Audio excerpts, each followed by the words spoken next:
শুক্রবার সন্ধ্যায় আনুষ্ঠানিকভাবে রাঙ্গিরখাড়ি সঞ্জয় মার্কেট সংলগ্ন 46,20,000 টাকা ও দেশবন্ধু লেন সংলগ্ন একটি 35 লক্ষ আর একটি 90 লক্ষ ব্যয় 3টি কালভার্ট কাম ফুটপাত শুভ উদ্বোধন করেন শিলচরের বিধায়ক দীপায়ন চক্রবর্তী। পরবর্তী সময়ে এক কালভার্ট কাম ফুটপাত উদ্বোধনীকে কেন্দ্র করে এক সভার আয়োজন করা হয়। এতে উপস্থিত ছিলেন আরবানের কার্যকরী অভিযন্তা দীপক গোস্বামী, শিলচর পৌরসভার সহকারী অভিযন্তা দীপক গোস্বামী, কাছা জেলা বিজেপি সাধারণ সম্পাদক সুদর্শন চৌধুরী, হীরক চৌধুরী, অজিত দেব, মিত্রা রায়, শান্তনু রায়, সঞ্জয় রায় সহ অন্যান্যরা। বক্তব্যে দীপায়ন চক্রবর্তী এই কাজের খতিয়ান তুলে ধরে বলেন, এই কালভার্ট কাম ফুটপাত নিউ শিলচর অঞ্চলের রাঙ্গিরখাড়ি ও পাবলিক স্কুলের রোডে বৃষ্টির জমা জল থেকে বহু অংশে নিস্তার পাবেন। আগামী দিনে শিলচর শহরের উন্নয়নের জন্য আসাম সরকার বিভিন্ন উন্নয়নমূলক প্রকল্পের হাত নিয়েছে। এর অংশ হিসেবে কালভার্ট কাম ফুটপাতের কাজ শিলচর শহর কেবল মাঠ হলে চলবে না, শহরবাসীকেও স্মার্ট হওয়ার জন্য অনুরোধ জানান বিধায়ক দীপায়ন। সেই ড্রেন আপনারা জানেন, এই যে সঞ্জয় মার্কেট থেকে যে ট্রেন রাঙ্গের খাল পর্যন্ত গেছে, এই পুলের ওই পার যদি যায় তাহলে ইন্ডাসইন্ড ব্যাংক থেকে শুরু করে আরেকটি ড্রেন তৈরি হবে, সেটারও কাজ শুরু হয়েছে, সেটা গোপাল আখড়া পর্যন্ত সেটা যাবে। তো এই যে সিআইডিএফ এর অধীনে যে ড্রেনটা তৈরি হলো, একটু আগে আমরা শুনেছি অজিতদা এখানে বসে বলছিলেন যে পাবলিক স্কুল রোডের যে জমা জলের সমস্যা একমাত্র এই ড্রেনের জন্য আজকে সেটা হয়ে গেছে। আমি এখানে দাঁড়িয়ে জিজ্ঞেস করতে চাই যে প্রাক্তন অনেকেই কংগ্রেসের সাংসদ বিধায়করা ছিলেন, কিন্তু দুর্ভাগ্যবশত এই কথাগুলো ওনারা চিন্তা করতে পারেননি, যার জন্য এত বছর মানুষকে জলের নিচে রাখা হয়েছিল। চণ্ডীচরণ রোড আপনারা জানেন, আমি বিধায়ক হওয়ার আগের থেকে আমি বিধায়ক হওয়ার পরবর্তীকালে লক্ষ্য করেছিলাম যে চণ্ডীচরণে এক পশলা বৃষ্টি হলেই জলের নিচে আমরা চলে যেতে হয়। সেখানে দাঁড়িয়ে আজকে আমরা সেটাও বলতে পারি যে চণ্ডীচরণ রোডের এই যে প্রবল বৃষ্টি, এই প্রবল বৃষ্টিতে আপনারা গিয়ে দেখতে পাবেন চণ্ডীচরণ রোডে জমা জলের সমস্যা হচ্ছে না। কেন হচ্ছে না? আজকের এই যে ড্রেনগুলো তৈরি হয়েছে, এটা একটা পরিকল্পনা মাফিক ড্রেন তৈরি হয়েছে, যার জন্য এই সমস্যার থেকে আমরা ধীরে ধীরে উত্তরণের পথ আমরা খুঁজে পাচ্ছি। আর আমি আশা রাখছি যে আগামী 2025-এর যে এপ্রিল মে পর্যন্ত আজকের দিনে যে জমা জলের সমস্যা অনেক জায়গায় রয়েছে, ওল্ড শিলচর যদি আমরা ধরি তাহলে 13 থেকে 20 নম্বর ওয়ার্ড বাদে যে ওয়ার্ডগুলো রয়েছে ওল্ড শিলচরে, সেই ওয়ার্ডগুলোর অনেকাংশে আমরা সমস্যা সমাধান করতে সক্ষম হয়েছে ইতিমধ্যে। নিউ শিলচর এরিয়া করিমগঞ্জ পুলিশের তৎপরতায় লাইসেন্সবিহীন গাড়ির চালক শিলচর বিমানবন্দরে গ্রেপ্তারের পর প্রকাশ্যে এলো ভেনু গাড়িটির নথি জালিয়াতির ভয়ঙ্কর তথ্য। অসমের মুখ্যমন্ত্রী ডক্টর হিমন্ত বিশ্ব শর্মা যখন দুর্নীতিমুক্ত রাজ্য করতে সবকটি বিভাগকে কড়া হুঁশিয়ারি প্রদান করে জিরো টলারেন্স নীতি নিয়ে কাজ করার কঠোর নির্দেশিকা জারি করেছিলেন, ঠিক তখনই প্রকাশ্যে আসছে একাংশ বিভাগীয় কর্মকর্তাদের ন্যাক্কারজনক কর্মকাণ্ড, যার পরিপ্রেক্ষিতে ইতিমধ্যেই অনেক বিভাগীয় কর্মকর্তাদের ঠাঁই হয়েছে জেল হাজতে। কিন্তু তারপরেও কোনোভাবেই দমানো যাচ্ছে না তাদের। সরকারের সেই রক্তচক্ষুকে বুড়ো আঙুল দেখিয়ে নির্ভয়ে চালিয়ে যাচ্ছেন তাদের অপকর্ম। এবার প্রকাশ্যে এলো রাজ্যে কাঁপানো সেই গা শিহরণকারী সড়ক দুর্ঘটনাগ্রস্ত অভিশপ্ত ভেনু গাড়িটির কথা। কিভাবে আপডেট করা হলো ইন্স্যুরেন্স? 25শে জুলাই বৃহস্পতিবার রহস্যজনকভাবে রিনিউ হয়ে গেল ইন্স্যুরেন্স। ঘটনাটি প্রকাশ্যে আসতেই জেলা জুড়ে দেখা দিয়েছে তীব্র প্রতিক্রিয়া। ঘটনার পিছনে কোনো রাঘব বোয়ালের হাত থাকার সন্দেহ প্রকাশ ঘনীভূত হচ্ছে।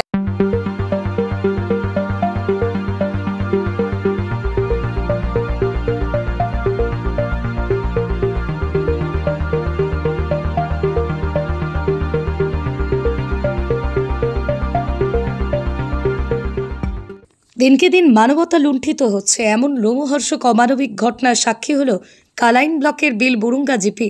বর্বরচিত ঘটনায় নারী সমাজ কলঙ্কিত। এমন ন্যাক্কারজনক ঘটনা দিন দিন মাথাছাড়া দিয়ে উঠেছে। কাছাড় জেলার কাটিগড়া সমষ্টির বুরুঙ্গায় স্ত্রীর কাতে স্বামী খুনের সন্দেহে গ্রেপ্তার স্ত্রী।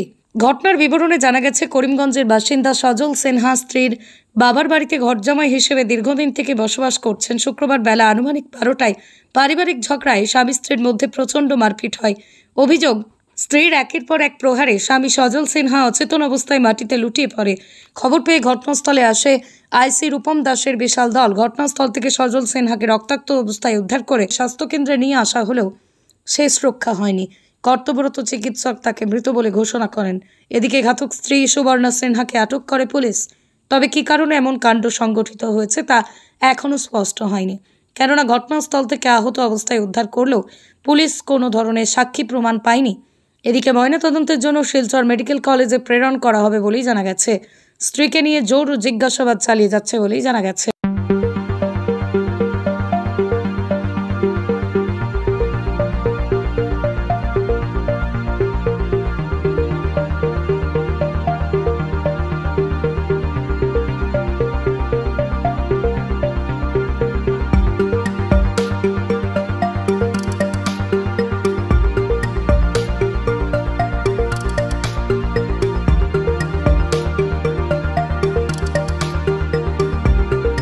শুক্রবার বড়খোলা সমষ্টির অন্তর্গত দুধপাতিল গ্র্যান্ট এলাকার গড়ের বন্ধ দ্বিতীয় খণ্ড লেবুর বন্ধ এলাকার জনগণ হাতিছড়া চা বাগানের মালিক কর্তৃপক্ষের বিরুদ্ধে হেনস্থার অভিযোগে উপযুক্ত তদন্ত চেয়ে কাছাড়ের জেলা আয়ুক্তের নিকট একটি স্মারকপত্র প্রদান করেন।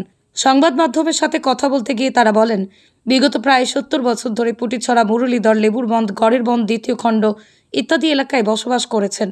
হাইকোর্টের মামলার মাধ্যমে কোর্ট থেকে একটি নির্দেশ মতে WPC 781/2001 অনুযায়ী সরকারের নির্দেশ মতে খাজনা আদায় করে আসছেন, কিন্তু এখনও জায়গার পাট্টা পাচ্ছেন না। তাই ডিসির কাছে অনুরোধ করেন অতি সত্বর তাদের পাট্টা বানিয়ে দেওয়ার জন্য।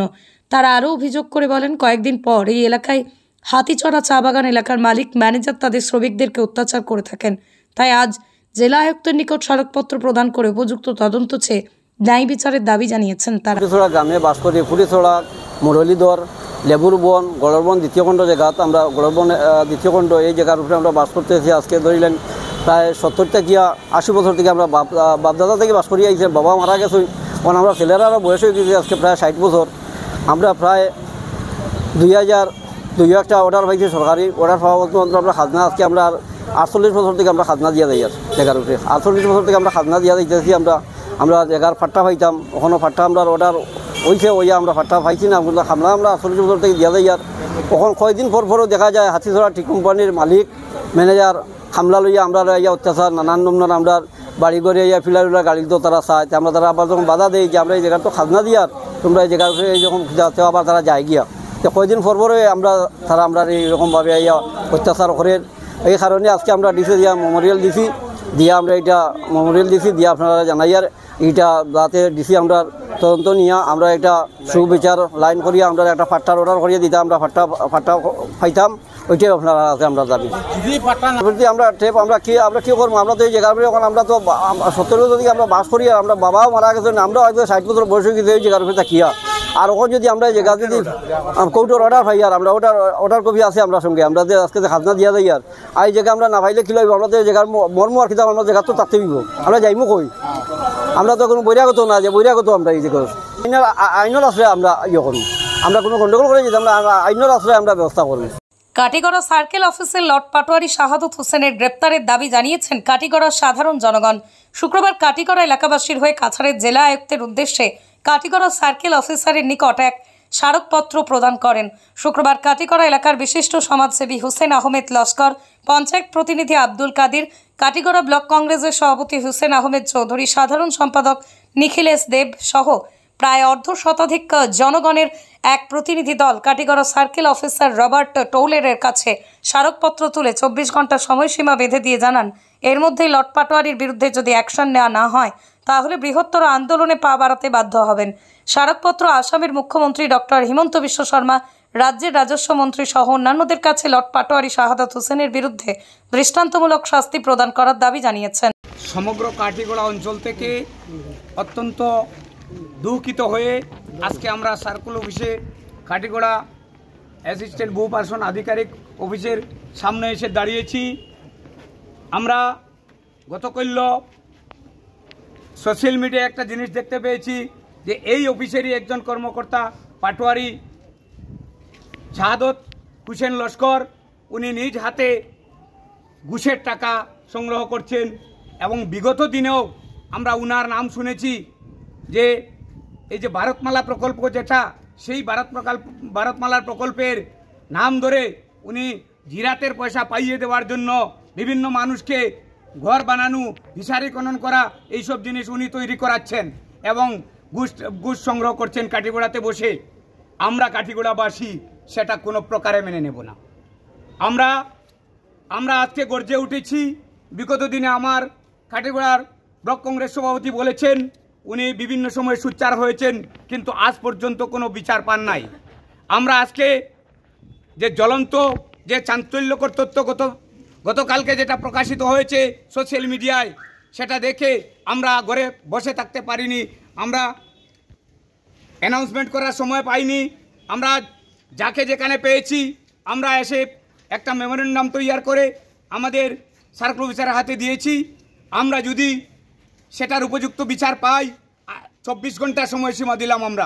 আমরা 24 ঘন্টার ভিতরে যদি এই পাটোয়ারিকে গ্রেপ্তার করা না হয় এবং ওনার সহযোগী যারা আছেন গ্রামে গঞ্জে ওনাদের শিকড় ছড়িয়ে আছে, যাদের মাধ্যমে টাকা সংগ্রহ করে এই অফিসে এসে কাজ করা হয় এবং নামজারির নাম ধরে বা বিভিন্ন প্রকারের সার্টিফিকেটের নাম ধরে যে টাকা সংগ্রহ করা হয় সেটা আমরা বরদাস্ত করব না।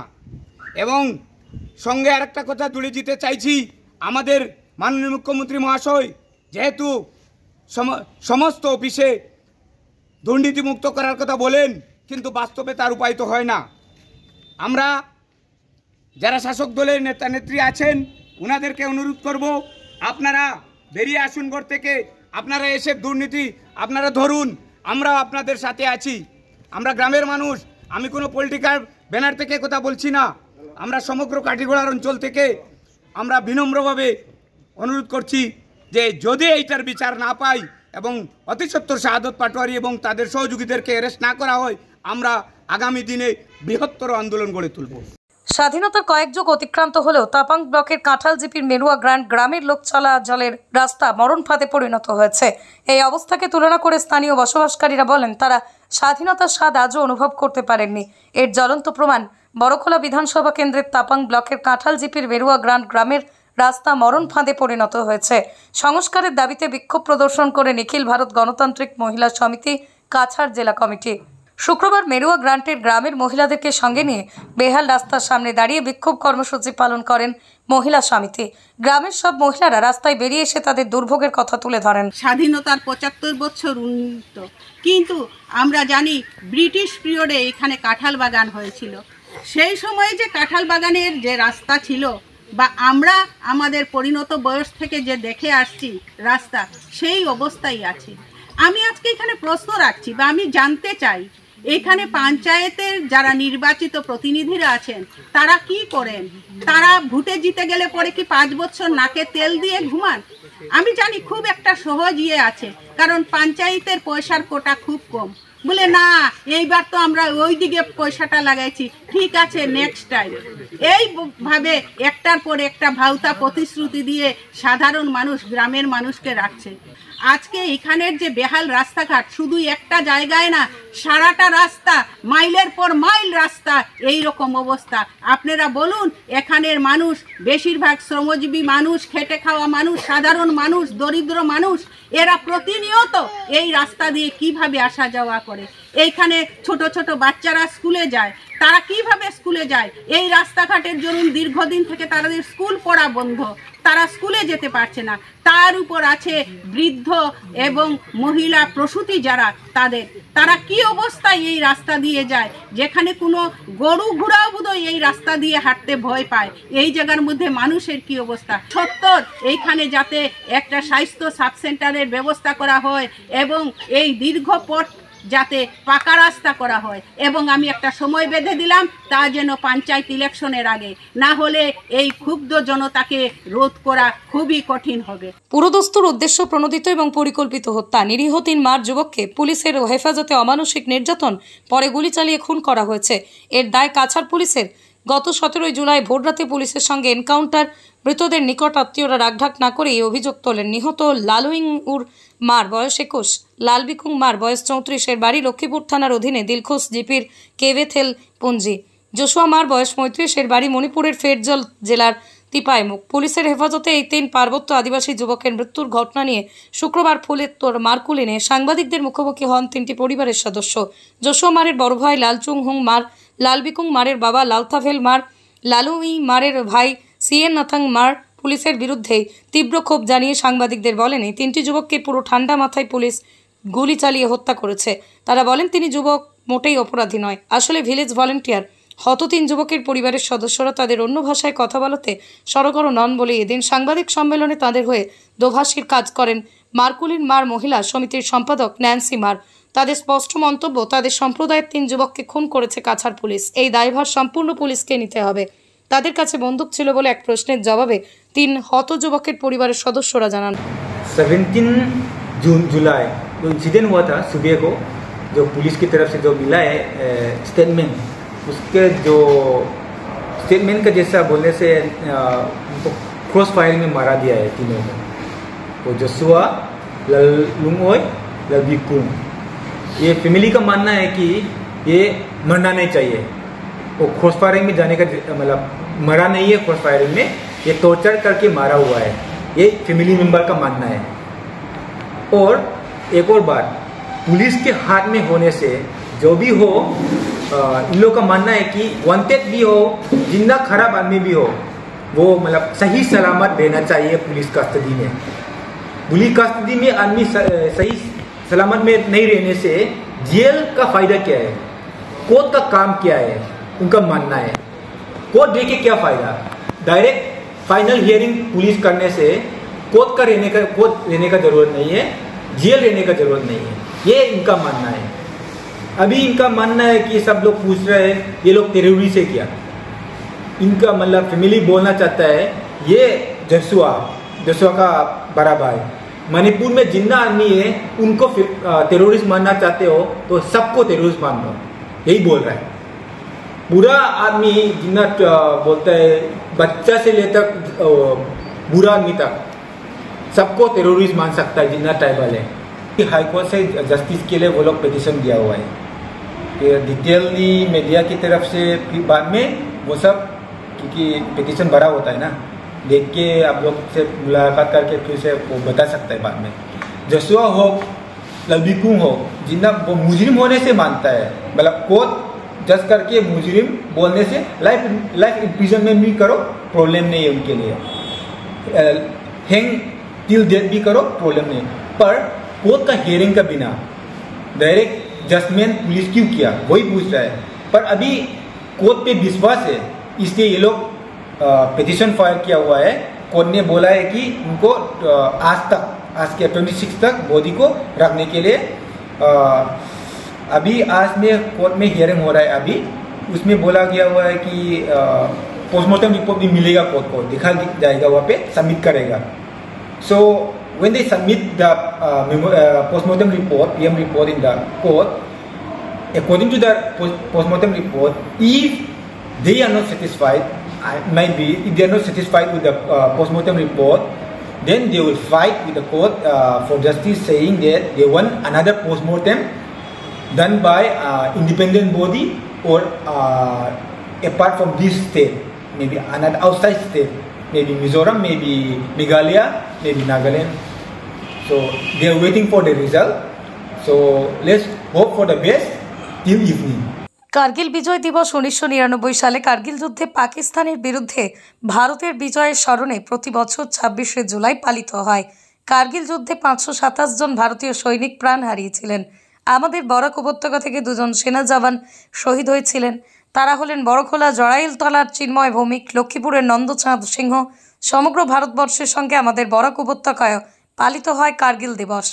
এরই মধ্যেই শিলচরের সোনাই রোডে অবস্থিত ভাই ভাই মেডিসিন সেন্টারের কর্ণধার সুশীল চক্রবর্তী বিগত 25 বছর ধরেই কার্গিল যুদ্ধের প্রতীক হিসেবে একটি স্তম্ভ বানিয়ে কার্গিল যুদ্ধে শহীদ বরাক উপত্যকার 2 জন শহীদ চিন্ময় ভৌমিক ও নন্দচাঁদ সিংহের প্রতিকৃতিতে মাল্যদান ও পুষ্পাঞ্জলি প্রদান করে শ্রদ্ধা নিবেদন করে আসছেন।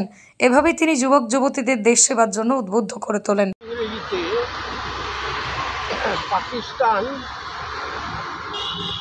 কাশ্মীরের অন্তর্গত কার্গিল অঞ্চলে অতর্কিত ছদ্মবেশে সেনা পাঠিয়ে কার্গিল দখল করে নেয়। কিন্তু আমাদের বীর শহীদরা এই ভারতের মাটিতে যুদ্ধ করে নিজেদের প্রাণ দিয়ে এই ভারত ভূমি থেকে হটিয়েছে। এই যুদ্ধ ৭৪ দিন স্থায়ী হয়েছিল এবং ৫২৭ জন শহীদ হয়েছিল। তবে ভারতীয়দের বীরত্বের কাছে সারা পৃথিবী এইটা স্বীকার করছে যে ভারতীয় সেনা এই পৃথিবীর মধ্যে একটি শ্রেষ্ঠ সেনা, তারা সব কিছু করতে পারে। এবং শেষ ইয়েতে এই 26 জুলাই ভারতের মাটিতে পাকিস্তানের শত্রুকে হটিয়ে দিয়েছিল ভারতীয় সেনা। তখন থেকে বাজপেয়ী সরকার সেই দিনটিকে